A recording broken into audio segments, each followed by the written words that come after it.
बोकारो के चंदपुरा प्रखंड कार्यालय पर आज सिद्धू कान्हू चौक स्थित सिद्धू कान्हू की प्रतिमा पर माल्यार्पण कर प्रखंड कार्यालय मुख्यालय तक जुलूस की शक्ल पहुंचा धरना में तब्दील हो गया, जहां झारखंड सरकार के कारगुजारियों को गिनाते हुए पूर्व विधायक योगेश्वर महतो बाटुल ने जबरदस्त हमला करते हुए कहा कि वर्तमान की सरकार कोयले के अवैध कारोबार और ठेकेदारी के नाम पर बेरोजगारी नियुक्ति घोटाला जैसे भ्रष्टाचार में लिप्त है, जिसका मुखिया भ्रष्टाचार के आरोप में जेल में बंद है। ऐसी सरकार से विकास की बातें करना भी बेईमानी होगी। जनता देख रही है रघुवर दास की सरकार और हेमंत सरकार में कितना अंतर है। स्थानीय विधायक की बात करें तो इनकी कारनामों में जग जाहिर है कि क्षेत्र में भाई भतीजावाद, बेरोजगारी और भ्रष्टाचार का बोलबाला है।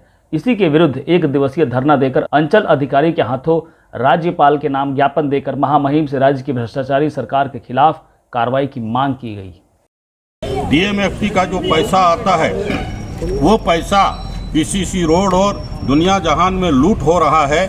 निश्चित रूप से ये सरकार 100% केंद्र सरकार का जो पैसा है और ये लोग नाम कमा रहे हैं कि हम कर रहे हैं। निश्चित रूप से आप ये जान जाइए, ये सरकार जो है भ्रष्टाचार, यहाँ के जो विधायक हैं उनको देखिए, रेक में लगातार रेक जा रहा है। जितना ट्रांसपोर्टर है आज रो रहा है, ट्रांसपोर्टर की गाड़ियाँ बंद हो गई। ट्रांसपोर्टर जितने सारे ट्रांसपोर्टर हैं उनकी गाड़ी जो है बैंक ने खींच लिया है।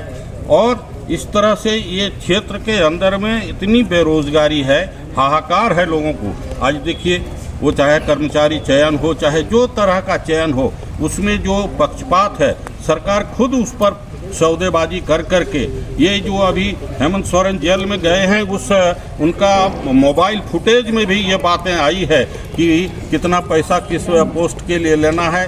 ये सारे विषय जो है आने वाले दिन में 700-750 जो उनके फुटेज निकले हैं, ये सारे फुटेज में ये भ्रष्टाचार का डायरेक्शन जो नीचे स्तर पर देते हैं वो सारे चीज़ हैं, आने वाले दिन में उजागर होगा। इस देश के अंदर में ये पहला राज्य है जिसके प्रधानमंत्री सिटिंग पर मुख्यमंत्री जो है जेल के सलाखों में है।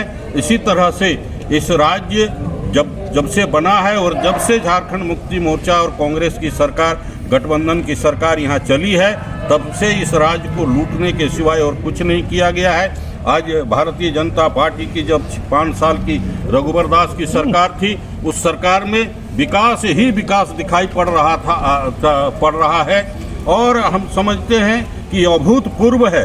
आज यदि भारतीय जनता पार्टी की इस राज्य में सरकार अभी होती तो निश्चित रूप से इसका तस्वीर कुछ और होता। लेकिन ये दुर्भाग्य की बात है कि जो हमको जनादेश मिला है उस जनादेश को लेकर के हम स्वीकार करते हैं। लेकिन आज जिस तरह से 3.5 करोड़ जनता जो झारखंड की ठगी गई है, आज इंतजार कर रही है कि कब पार्लियामेंट का चुनाव होगा, कब विधानसभा का चुनाव होगा, कि भारतीय जनता पार्टी की सरकार यहाँ और 14 का 14 लोकसभा का सीट जो है नरेंद्र मोदी के खाता में हम कमल फूल खिलाने के लिए लोग आतुर है। और यही सारे विषय को लेकर के आज यह प्रदर्शन का कार्यक्रम है। देखते रहिए IDD मीडिया। हम लेकर के आए हैं आपके लिए पॉलिटिकल पिच, जिसमें आप देखेंगे नेताओं की चौवे और छक्के, साथ में मिलेगा आपको बाउंसर के अलावा नेताओं की गुगली भी। IDD न्यूज़ में आपका स्वागत है। हम लेकर आ रहे हैं पॉलिटिकल पिच।